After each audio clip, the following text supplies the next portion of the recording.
So everyone says to trust yourself, but no one explains what do you do when your body betrays you, when your plans like basically fall apart, and your intuition feels completely unreliable. So my guest today teaches women self-trust, but she learned it the hard way, which totally bites.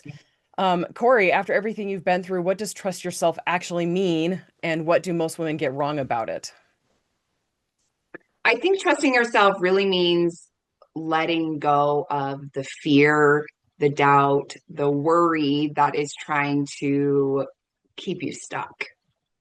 And um, it is connecting to your intuition. What I think a lot of women end up doing is they ask everybody else for their opinion, Right. right? Instead of trusting the feeling they're having, whether that's a gut, heart, head, they ask their mom, their friends, their partner, everybody else what they should do rather than trusting themselves and making that choice from their heart rather than from everyone else's opinions. Right. Okay, so but like a lot of the time fear actually feels logical, you know? It feels Totally. like the reasonable thing to do. So how do you trust yourself when when the fear is feeling logical and your intuition feels unreasonable? I think that one of the practices that I think is powerful is connecting to future you. Like, who is Andrea in 10 years? Right. And what are the decisions and the choices, the things that she has done to help her become that person? Right. I think that fear can feel logical, even though it's just a story that we're creating in our mind. But if we think about who we want to become, the life we want to have, it allows us to get clarity and say, okay, well, does this choice or this action or does this behavior align with future me? Right. And trust in future you rather than the fear, because Right. the fear just wants to keep us stuck. Right. I love that because that's something that my husband and I focused on a lot this past year. Because, you know, there's decisions that don't feel meaningless right now, but would future you 10 years from yourself from now, would it actually make a big difference if you made that decision now? Would you get where you want to go in 10 years? And what does future self, how does future self behave every day? What sorts of habits does future self have? Like that's something that Yeah, we've focused heavily on now because I'm like, if I want to be there in 10 years, why am I not doing it now? You know? 100%. 100%. Yeah. If I want to be a CEO in 10 years, what are the actions, the choices, the decisions future me is making? Right. And why am I not doing them now? Right. That's where I want to go, then there's no better time than now to start. Right. It's like future me in 10 years, like we'll take the CEO example. I'm going to be a CEO who works out for an hour every single day, who practices meditation, who does Yeah. silence and spends time in nature. I mean, then why aren't you doing that now? Like, why are you waiting? Well, because I don't have time now. But do you have time now? Because future CEO self is Right. going to have a lot more responsibility and a lot more like what's the word? There's just going to be a lot more weighing on them than current self is. Absolutely. And so why is current self not doing that? You know? Yeah. Yeah. I know. We're like, someday, tomorrow, when the timing's right. And someday's not a real day. Tomorrow will never happen. And the timing will never be right. Right, exactly. I want to Yeah. pause just for a moment and give context for anyone who's listening. So, Cori Sartori, that's how you say your last name, right? Yeah. Yeah. Such a cool name, by the way. Cori Thank you. Sartori is a transformational life coach and bestselling author. But what matters most, I think, for many of my listeners is that she's lived through some pretty awful stuff, including breast Yeah. cancer and fertility challenges, major health crises like back surgery or something like that. Yeah. Uh, Emergency back surgery last April. right? And rebuilding her life from the inside out. And now she helps women do the same internal work with clarity and intention. So, Yeah. given everything you've lived through, how do you now define a good life? Presence. I think that presence and gratitude is what is a good life to me. Being able to be with my children and watch them grow and being grateful for every moment that I get to have with my husband, my children, my clients. that presence and gratitude is what is a good life to me. Like, do I always want more? Of course. Mhm. But I know that all I have is this present moment. And in that present moment, I have so much to be grateful for. Right. Right. And I like that you made that point, do I want more? Because I believe, and I can't remember who said it, but we were created for greater expansion. And so you Yeah, can be grateful for what you have now while still wanting to grow and still wanting to become a better version of yourself. And that's kind of a yep, like a discontent that is, it's not a bad, it's not ingratitude, and it's not resentment. It's just this feeling for wanting, like I said, the greater expansion, you know. yeah, yeah, absolutely. Okay, so what did you have to stop doing mentally or emotionally or physically before anything started to change? Change in my life, Your in my mindset, business. the results you were getting, your happiness, you know? So I think one of the biggest mindset shifts I had early on when I started my self-development journey was possibility. I spent a lot of my life living in a fixed mindset and I couldn't have more. And this is just the life I was given. And that's not meant for me. It's never going to happen for me. And possibility was such a huge mindset shift from that because I was so negative. I was Right. condescending. I was constantly sarcastic. Like I was just negative. And I remember the first time I did vision and goal work, one of the things that was shared with me was living in possibility. And what does that mean? Like you can create anything you can dream of. Right. And starting to see that I could through that vision and goal work, and I could dream really big and I could live in possibility. That mindset shift, I know, has helped me to create the life I have today. It has helped me to heal myself from cancer, fertility problems, and it's how I've created a successful business. And now I get to help all these women transform their lives. And so, possibility is probably the best thing that's ever happened to me. Right. I love that. Love Yeah. that word possibility. And I like what you said about Yeah. the creation aspect. Like we have the ability to create the life we want. And if and like you said, if we can dream it, it can happen, you know? Totally. And I'm not like saying like, I want to become a unicorn and grow wings, like Right. right there's a level of truth that has to be behind it, but like Yeah. it, yeah, if that desire's in you, it's in you for a reason, and you can actually Yeah. create it. Yeah, I totally agree with that. I think that if there's anything that we can think up in our mind that we get excited about, like I believe that our higher power wants us to have it, but we have to be able to do the work and get into action to create it. But I believe anything we can dream up is meant for us. You're right.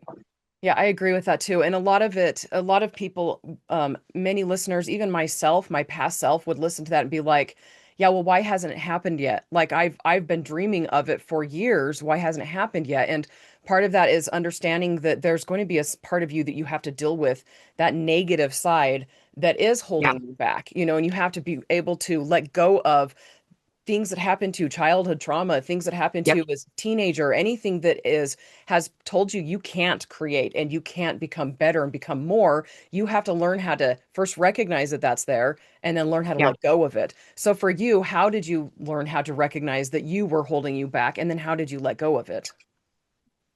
Um, I don't know if there was ever a moment of realization that I was holding myself back, but I do know that as I started my self-development journey, I became very aware of the mindset and the beliefs that were not serving me. And I'm a big believer that self development is constant Right. awareness, constant, like, oh, now I'm aware of this. And oh, like constantly. It's a new But level every day. every day it's something new. I'm going to be doing this work until I'm dead. But I think as I started my self development journey, I built the awareness to see that the life that I was living was not bringing me the joy that I wanted. I knew that I wanted to have a grand life, but my actions, my behaviors, they were not in alignment with that. And so I believe that doing that vision and goal work, like I shared before, that gave me the clarity to get in alignment with Right. who I wanted to become.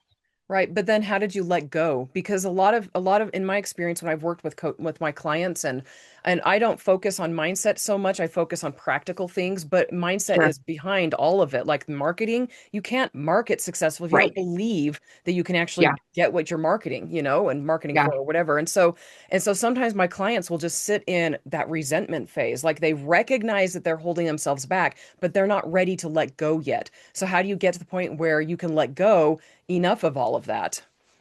I think the first thing I did was self-forgiveness, Oh yeah, I love sitting that. down and forgiving myself of Right. for the things that I haven't done, the things that I promised myself, the betrayal, right? The broken promises, all to me. Right. And that self-forgiveness was just a huge shift I needed because I was hurting myself with the thoughts that I had about myself. You're not good enough. That's Right. not meant for you. It's not going to happen. And even just the forgiveness of not knowing better, Right. right? Um, I think a big shift that did happen after the self-forgiveness and I think I've had to learn this lesson a lot is asking for help. Oh, Asking for help because I was very much raised in this place of like, don't. I don't need your help. I'm fine. I can do it all. Leave me Right. alone. I got this. I got this. I got this. And I've learned through my career, I've learned through coaching, I've learned through my life that I need to ask for help. And I think that doing that has been brought so much joy to my life and learning and growth that asking for help is how I've gotten to where I am today. Right. If I hadn't asked for help in so many situations, I wouldn't be the successful business owner I am. Right. I wouldn't be, healed from cancer and so many things. So, does that answer your question? No, that does. No, that's perfect. And yeah, the self-awareness, the forgiveness, self-forgiveness, I think that's a huge, huge, very important thing. A lot of people don't recognize. And then also the importance of asking for help. And it's not just help like your neighbor, it's asking for people who Right. are in a position where you want to be, asking them to guide you Exactly. to be there. Totally. Yeah. Yes. I'm so grateful I asked for help now. Sometimes it's Right. still hard, right? Because you have Right? those old habits that want to show up. Right. But I know when I ask for help, that's how I grow and learn and continue to become the person I'm meant to be. Right. And I think that each of us, like, we get to a point where we are so good at that level that we're like, I think, at least for me, I have this little inner struggle, like, well, I'm already where I want to be. Why do I need to ask for help to get, and then just that humility of recognizing, no, there's gonna be somebody, there's a different level that you can break into, and you're not going to probably do that on your own. You're going to need Yeah. guidance or a mentor or a quote even, just being open to knowing that you're not where you could be. Yeah. And I think that for a long time, I wasn't open to that because my ego had been running the show for so many years that I was Right. not open to help. I was not Right. open. And so I am so grateful that I did get to that point where it was just Right. like, this is not the life I want. And I finally started doing self development. And even in the beginning of doing self development, it was hard Right. because I was being pushed out of my comfort zone. People were telling me what to do. And of course, my ego was like, don't listen to them. They don't know anything. But just continuing to push through that was Mhm. really powerful for me. And, my ego still shows up, but I'm so grateful that it has chilled out so Right. much more. And practicing gratitude on a regular basis it does humble us, because it requires us to Yeah. keep our hands open and to be willing to recognize that we have all of these things that we don't need to have, or that people don't have, and just being grateful for little Yeah. little things, and that keeps us in a more humble state of mind, I feel. Yeah. Yeah. I think gratitude is such a beautiful daily practice. I tell Right. everyone to do it because I think, I don't know, as an entrepreneur, I feel like we live a lot in this gap mentality of I'm not here yet, I don't have this yet, I haven't hit these goals, Yeah. rather than this gain of like, I've done this and I've done this and I've done this and I've done this. And so when we can shift into wow, look at all these amazing things I have to be grateful for. It can take us out of the, I haven't done this yet, and into, look at all these beautiful things I have in my life and how much I have to be grateful for. Right. Okay, so how do you rebuild self-trust? So we've talked about recognizing when we've put ourselves in a bad place, right? But there Yeah. are external things that happen to us that we do not control, and I don't believe that all the time we pull them to ourselves with our negativity. I think sometimes it's going to, wrong place at the wrong time, and learning how to increase our trust and our self-trust and our confidence even though like circumstances outside of our control have eroded that. Like how do you rebuild it in when it's not your fault, you know? Well, I think self-trust is built over time and over making it a continued practice. The same thing with confidence. Like it's a practice that you have to constantly doing. And so I think starting by not breaking promises to yourself is a huge one Right. because it's so easy to break promises to ourselves that we would never break to our friends or our family or Right. our partners, but we always break it to ourselves. And so I think starting with building that self trust with, I said I'm going to do this. So that means I have to do X, Y, and Z to accomplish it or to get there. And so I think if you want to build self trust, it is by when you commit to yourself, whether it's like, I'm going to work out, or we're doing New Year's resolutions, or I have, a commitment to build a business. It's doing those things that you know you need to do daily, weekly, monthly, and doing them because the more you do them and stop breaking those promises to yourself, the more you're going to trust yourself, the more you're going to build up your confidence. I think you'll even build up your self love. Right. Right. No, I agree with that because a part of that self-respect, part of trusting yourself and part of even loving yourself is because I mean it's hard to love somebody who constantly doesn't do what you ask them to do, you know? And so Yeah, part of loving yourself is actually keeping your own word and learning that you can be trusted, you know? yeah, yeah. And I think the other thing that I've done to build self trust is really just connecting to my intuition. I think for many years of my life, I didn't trust myself. And Right. so I would feel my intuition, but I would shut it down and I would do the opposite. And then there was repercussions and bad things that Right. happened. And I'm aware of that, but I would still not really trust myself, but sitting down and whether it's through meditation or journaling or prayer or whatever, and building up that intuition in your gut or that feeling in your heart, whatever it is for you, that is so powerful. And I think for me, I did it through meditation, just sitting there and being still and coming back to coming, right? Our mind goes Right. here and then just always bringing it back. And even being aware of, I think there was a time in my life when I was trying to build up my intuition where everything I was just trying to like listen. Like if I felt that I was saying turn left instead of right, I just did it. Right. Cause I was like, okay, I want to build up this trust. I want to. Right. And so silly things like that. But I know that those practices did help me reconnect to my intuition after so many years of not trusting myself and pushing it down. And getting it back has just changed my life in the best way. Right. And I smiled when you mentioned intuition because that's where I was going next. I mean, how do you so how do you tell the difference between intuition and fear? Because fear is not generally intuition. Sometimes it can be though, you know, and Right. those little warnings that you get versus that intuition that, that you should follow. Like how do you tell the difference between something that's trying to hold you back versus intuition? I think that for me, I feel my intuition in my gut, and then I feel fear in my chest. Like a So I think having tightening. the awareness, yeah, like it feels like anxious, right? Right. Feels like an anxiety. But in my gut is where I really feel that intuition, right? They say the gut is the second brain. And I Right. really believe that. Like that is where our intuition lives. Mm-hmm. And I feel like when I have had my intuition speak to me, it doesn't feel like me. We're always talking to ourselves. It's in our head. Bop, bop, bop, Right. bop, bop. It's always going. But when I felt that intuition, I could really feel that it wasn't just my mind telling me what to do. It was something bigger than me Right. saying, this is the choice or this is the decision. And I think it's hard to explain because we do have our mind constantly running its mouth Right? all day long, right? Yes.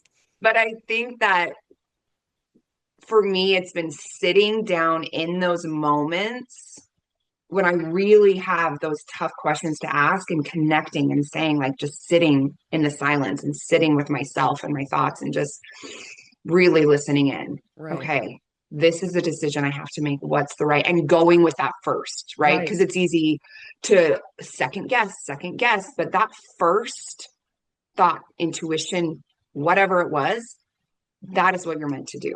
Right.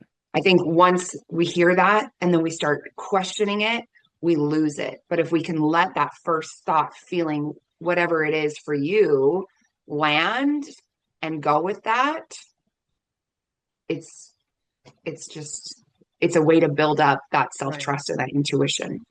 Are you familiar with Dr. James Doty? I'm not, tell me. So he wrote a book called Into the Magic Shop, and it's about him as a, Oh, yes, yes, I okay. do. Yeah, because his other book is called Magic. Magic Mind or Mind Magic or something like that. Yes, yeah. So I Yeah. have that book, and it's so funny you say that because I have a client right now that is listening to that book, and then we've been talking about it all week. Right. Right. Yeah, so I haven't read his second book, but the first one, Into the Magic Shop, is about him when he talks about how when he was 12 he Mhm. used to go to the magic shop, right, to learn Yeah, how to have yeah. I've heard magic his in your story. brain. Right. And I Yeah, love it because his process is you start with meditation and you start with opening your heart to loving yourself, loving people that you do love, loving people you're neutral towards, and then loving people who you don't like. And he talks about how important it is to open your heart before you set your goals and things like that, because I at that love that. point then you can trust that that first idea is true intuition, it's from God, if you believe God, all of that, like Yeah, that importance of being in the right frame of mind, and that will help yeah, you trust that what is coming to your mind is intuition. Because if you're in a fear panic in a panic induced mode, anxiety, that intuition is going to have a harder time reaching you. I totally agree. And I think, yeah, like sitting down and yeah, opening your heart is such a beautiful thing. And if I can share something really fast, Yeah. one of the times that I was struggling to make a decision. I was struggling to trust myself. And it was after I had been diagnosed with breast cancer. And they were asking me to do all of these things, chemo, radiation. And it was just so much. And I didn't want to do it. I've been a holistic life coach for 5 years at that time. I was like, no, I've got to, I don't want to do something else. So I had met with the oncologist. I had met with holistic doctors. Right. And I remember just sitting down and finally I had to make this decision. They're like, you've got to decide. It'd been a couple months since my diagnosis and I didn't want to do anything. So Right. I talked to the oncologist, I talked to the holistic doctors, and I just sat in my room. And after I got off all these calls and all the appointments, and I just sat and I just, you know, leaned into gratitude, connected to my heart space. And then that intuition told me all you need to do is the 4 rounds of chemo and you're fine. Wow. Because they wanted me to do 6 months of chemo with 3 medicines and get a port. And that just seemed way too extreme. And my gut told me I didn't need to do that. And I didn't need to do radiation. And I'm so glad I trusted myself because there's so many harmful things in the things they give you. Right. But I think also quality of life. My son had just turned 3 years old. And so choosing to listen to my intuition and only do the 4 rounds of chemo, by the time I had my mastectomy, I only had specks of my tumors left. Wow. I did a lot of mental, I did a lot of Reiki and acupuncture and, self belief. But I'm so grateful I trusted my intuition Right. because that is such a big part of my healing journey. I think was Right. like trusting in myself and believing in myself, Mm-hmm. but just being able to sit down and open my heart, like you said, and be willing to receive the answer. Right. I'm so glad I did that because I know for a fact that I made the right decision and I never had a second of doubt in Right. making that choice. Right. And your intuition, I mean, I'll have listeners that are going to be very, very traditional, and I'll have listeners who are very holistic. And your Sure. intuition was a blend of both. And Yeah. that's important because people tend to go one way or the other. They very rarely go in the middle. And so I'm like, that was like a step of, you know what? I'm gonna actually trust both sets of doctors and Yeah, find what I feel will work best for me instead of nope, absolutely. you're totally wrong, or no, you're totally wrong. Right. Yeah, yeah. So, okay, so is there a point where waiting for clarity and waiting for that intuition becomes avoidance? Um, I think it can be. I think, waiting for clarity is like you need to create that clarity. Thank You are you. the one who gets to decide. Right, Like I you love can't that. wait for it. Like you need to decide. Right. I I knew, like when I was going through breast cancer, I knew I wanted to have quality of life. My son had just turned 3 the week before I got diagnosed. Right. I I knew that I needed to create that clarity for myself Right. and so I feel like if you're waiting for it, then you're just procrastinating, Right. right? Like when this happens, I'll know, or when this happens, like if you know you want something, you just got to go after it Right. because nobody's coming to save you. Right. You Gosh, have I to love save that. yourself. Right. Right. And I love like there's a quote I can't remember. I've quoted it on my podcast before, but it's um don't wait for circumstance to find you, go out and look for it, and if you can't find the circumstance, make it. And I can't Yeah. remember who said that, but that hits me. It's there. And some personalities are going to be more prone, like I'm a very I don't are you familiar with Clifton Strengths? Mm-mm. Okay, so Clifton Strengths is personality test, and it tells you what your top strengths are. And one of my Okay. top strengths is action. Like I am a personality where if I'm not acting, I feel physical pain. Like I get tight, I ache. Like if I Oh, have an wow. idea Yeah. that I'm not acting on, it makes me incredibly uncomfortable psychologically, even physically. And so, when I'm working with coaches, they're like, "Andrew, you need to act." I'm like, "Well, if I'm not acting, there's a reason because I am my basis, my gut thing Yeah. is to act. I cannot help but act. And so like I'm naturally going to act. That is who I am Yeah. naturally. My husband, on the other hand, is not that way at all. He has to Yeah. he has to deliberate for a little while. He has to weigh pros and cons. He's a strategic um he's planning 60 years in the future all the time, even hundreds Yeah. of years in the future. Like this is how he lives his life. He's like, how will what I do right now impact my life, not just a year from now, but 30 years from now, 40 years from Wow. now?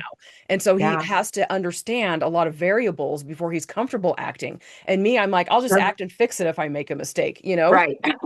He's not that way at all, though. And so, for him, his strength is that strategy, is that building, but he's going to be more prone to analysis paralysis. He's going to be prone Sure. to overthinking. And me, like I go the opposite direction. I'm like, oh, maybe I shouldn't have acted. And I like to act. I like to make sure I'm doing things the right way. So I tend to research very heavily before I act. And then I fix it as I go. And Yeah. hindsight, for me is bigger than it is for him because he's like, well, I knew it would happen because I thought of it. Right. And so some Sure. Yeah. personalities are gonna seek that clarity faster and easier, and they're gonna create the circumstances they want easier. But what about for people who have that natural predisposition to need to analyze, to need to think before they can make a clear, like what kind of advice would you have for somebody that way? I think if there is the time to think, the need to think, give yourself a timeline because it's easy to get stuck in the planning, the Right, thinking, or the right, overthinking. right, And give yourself a timeline on, okay, this is what I want. I need a week to plan. I need a month. I need 6 months. Get clarity right, again on how long are you going to give yourself before you act? right, Because it can very quickly turn into procrastination right. Or even or avoidance. perfection avoidance, right? I hear this a lot from clients like, well, I'm just a perfectionist. No, that's an No, you're just excuse. procrastinating. Yeah, Right, yeah. Yeah, and I see it a lot. We're trying to make it perfect before we act, and here's the thing, you're gonna fail. right, We all fail. Failure's feedback. right, So just start. That's the thing. Like the hardest thing is just to start. Anytime I go to a 6 a.m. workout, I always hear the instructor and they always say, like, the hardest part was getting here. The hardest part was getting here, which is true. Like, the hardest part for people is to get out of bed at 5 in the morning to get to a 6 a.m. workout. So the hardest part is just getting started. Right.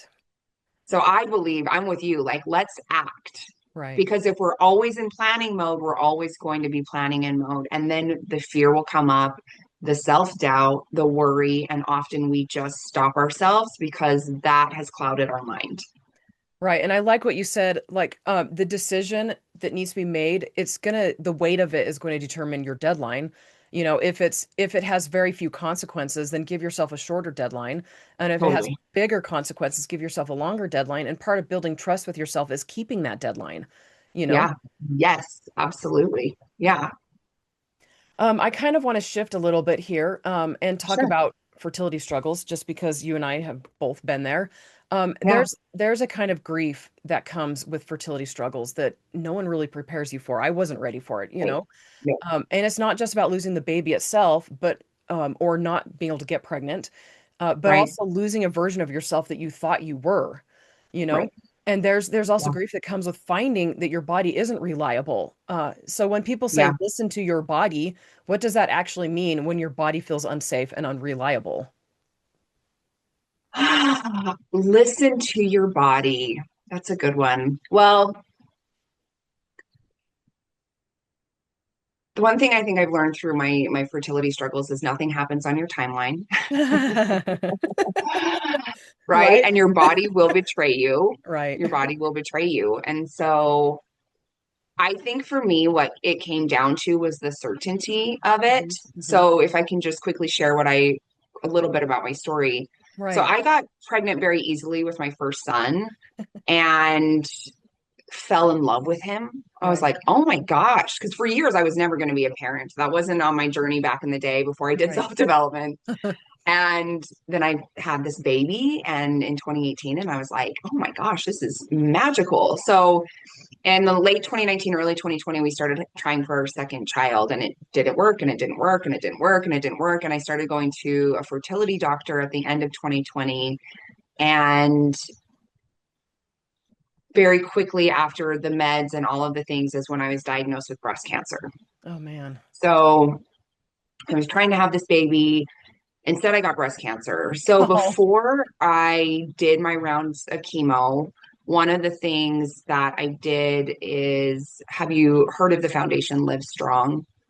No, I don't think so. So it's for cancer patients. So they helped me pay for some of the fertility treatments so I could Wow. make some embryos. Wow. So they supported me in paying for some. I still had to pay for a lot of it, but they helped me. So I did a round of IVF. I did all the meds that you have to do to get your eggs retrieved. And I got my eggs retrieved the very beginning of May in 2021, which was about 3 weeks before my chemo was going to start. Right. And I got 3 eggs. They made 4 embryos. They called me the Thursday after. It was on a Monday. They called me on Thursday. Everything's going well. You have 4 embryos. And then I was so excited. And then the next Monday, my doctor called me and I just knew, right? I felt in my body something was wrong.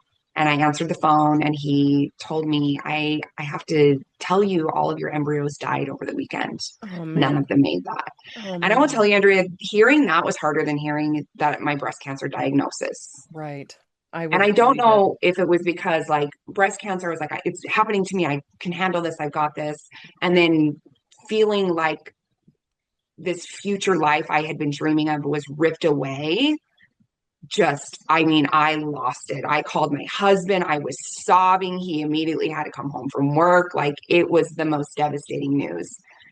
And they, gave me, they said, well, we can try again. But it was just that grief. I was like, I don't feel like I can go through this grief again of you telling me that this is not meant for me. Right. And so I chose not to do another round. The next May, so a year after I had started chemo, it was a year later, I was had my mastectomy. I was feeling more like myself again, and I wanted to have another baby still. Like again, it's that thing in my gut. It was that feeling of like I am meant to be a mom of two. I just felt it in my soul. And I talked to my doctor. We did all the blood tests, they did all the things, and they told me in May of 2022, it's most likely not going to happen for you. You have less than 5% chance of conceiving on your own. If you want another baby, the best chance is to do embryo adoption, which would mean I would have to go through all the IVF stuff again. And I was like, after going through cancer, I was like, I am not doing any of that anymore. I just didn't want to do it. But I knew I was meant to have another baby. And that is where I decided I was going to manifest because I believe that part of my healing from cancer was because I believed I could heal.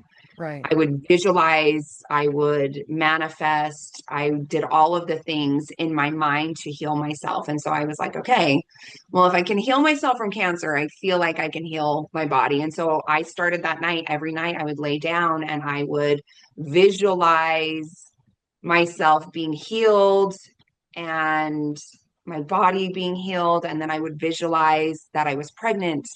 I would visualize I had a baby. I would see myself holding my baby. Every morning, I would say positive affirmations. And one of them was, I am pregnant with a happy, healthy, perfect baby. And 6 months after I started that practice, my husband sat me down and he said, I don't think it's going to happen for us. But I had certainty. I was certain without a doubt. He says that to me, and my response was, yes, it is. Like I just had zero doubt. And 3 weeks later, I found out I was pregnant with my son. And he is my miracle baby. And I'm so grateful for him. And he would not have been here if I hadn't gone through all of those hard things, that grief, those breaking down moments. I just knew so much in my heart and soul that I was supposed to have another little person in my life. And so I just spent so much time investing energy into creating him.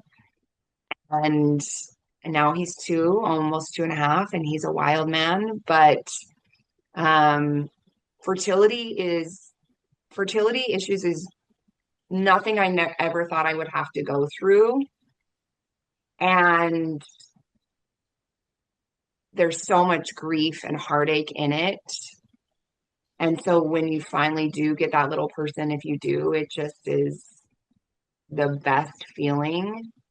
Um, and I do believe that those things that happened in between, getting cancer, that was a big, big piece of me realizing I can create anything I want in my life, even if it's a human being.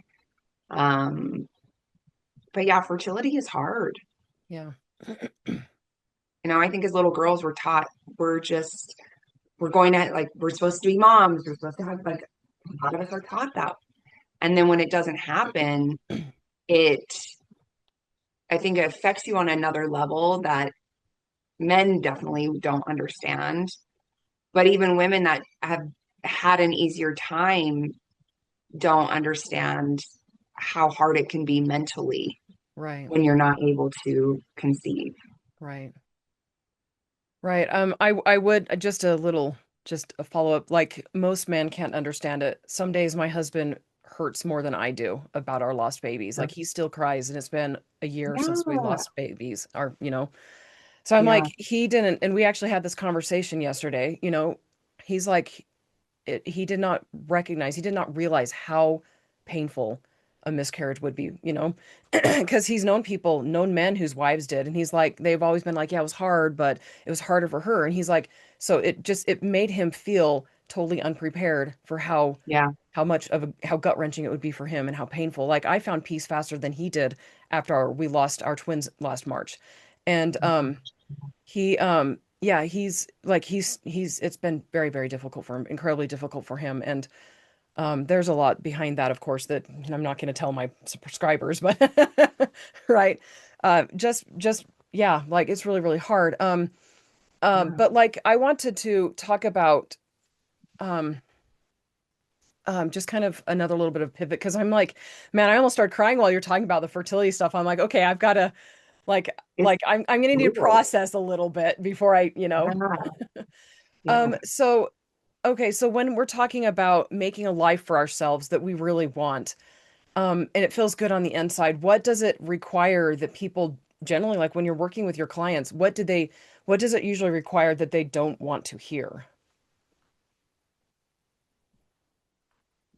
I think the thing that it requires that they don't want to hear is they have to get out of their own way, Okay. right? Because I think a lot of times it's um, this happened to me, or I had this challenge, and they're letting the stories that they've created around experiences or limiting beliefs stop them from moving forward. Right. And so they have to be able to get out of their own way. And I will tell you, not everyone is. Right. Not everyone is. They Right. don't want to accept the personal responsibility, which I think personal responsibility for your life and your actions is huge as you want to create more for yourself.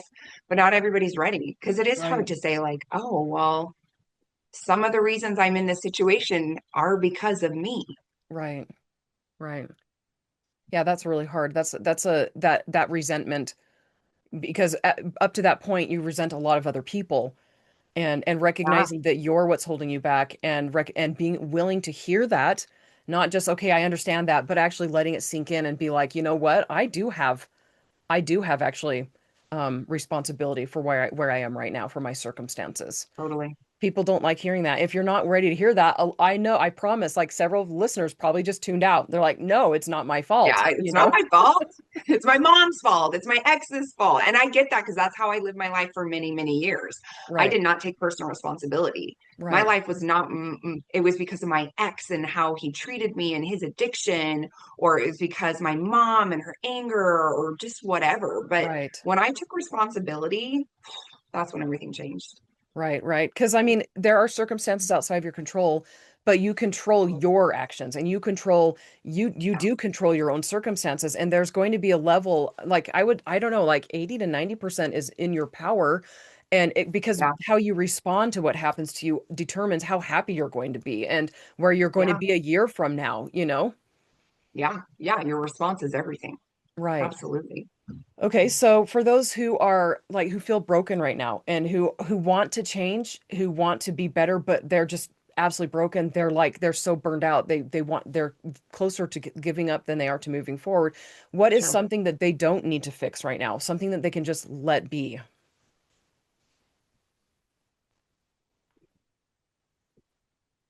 Something they don't need to fix.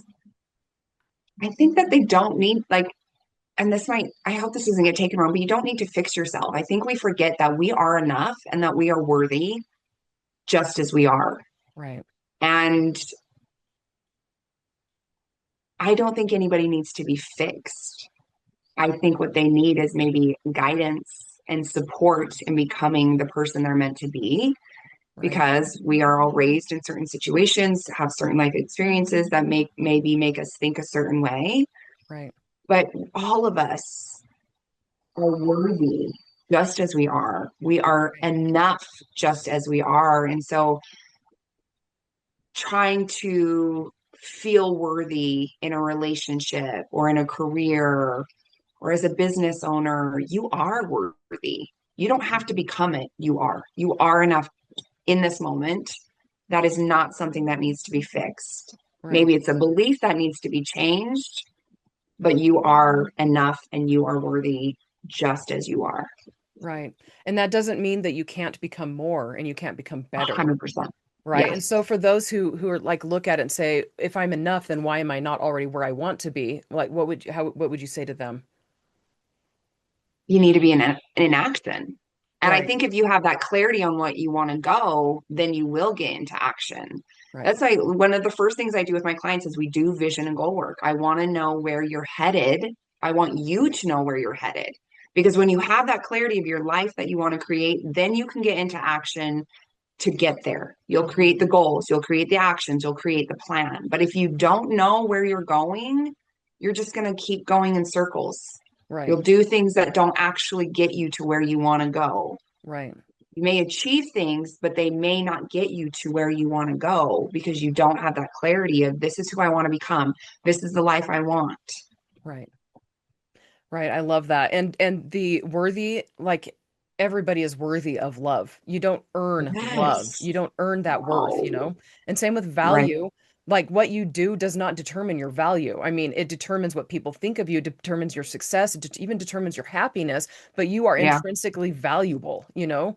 And a Yes. lot of people do not recognize that and they don't accept it even when I mean, it's so obvious when you're on the other side and you look back Yeah. and you're like, I did not feel it, but it was still there. That value did not go away just because you didn't feel it, you know? Right. Yeah. Yeah. I think, life, whether it's a teacher or our parents or things as kids, it makes us question our worth or if we are enough. And if we Right, can do the healing, the forgiveness, even of ourselves and others, like that is how we can really step into knowing without a doubt in our mind, I am enough, I am right, worthy. right, right. No, I really agree with that. And again, that goes back to like, our childhood, like trauma. I Yeah. mean, well-meaning people can cause trauma. And I'm like, I look at my kids and I'm like, Right. what am I doing to you, on I accident? know. I know. Like, I'm Something so happens and there's sorry. moments where I'm like, I hope they don't remember this. I hope this isn't the Right, moment that they remember trauma. Oh no. right, We fail as parents. We fail and right. it's But how there we there is grow. that grace that of and the maturity of becoming an adult and recognizing your parents did the best they could. Like even if Yeah. they were dealing with addictions, even if they were horrible parents, they were doing the best that Right. they could, and then Yeah. recognizing like I'm not perfect as a parent. What am I doing to my child? And just being okay with, that's going to be their own journey and they're going to have to figure that out. And I can't determine how they respond and where they end Yeah. up, you know? Yeah. Yeah. I'm just doing my best. Right. Thank you, Corey, so much for joining me today. I've really enjoyed our My conversation a pleasure. lot. Um, Thank you. I think a lot of us are trying to force clarity when what we really need is courage to take the next right step. And we've talked about that quite a bit, but even when we don't have the answers. So, Corey, when life didn't turn out the way you planned, what what helped you stay grounded and keep moving forward?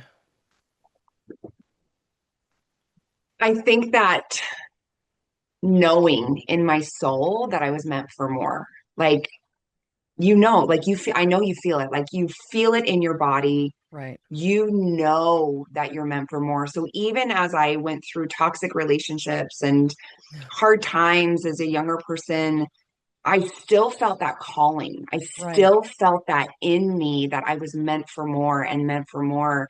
And luckily, the timing is was right back in 2013 and it all came together. But um, I had to go through a lot of hard to finally know that that feeling in my body wasn't going anywhere and I had to Right. follow it. Right. Right. Well, thank you so much for that. For My those who are pleasure. listening, if this resonated with you in any way, I'll have links and I'll have Corey's bio in the description and links to her. Thank And you.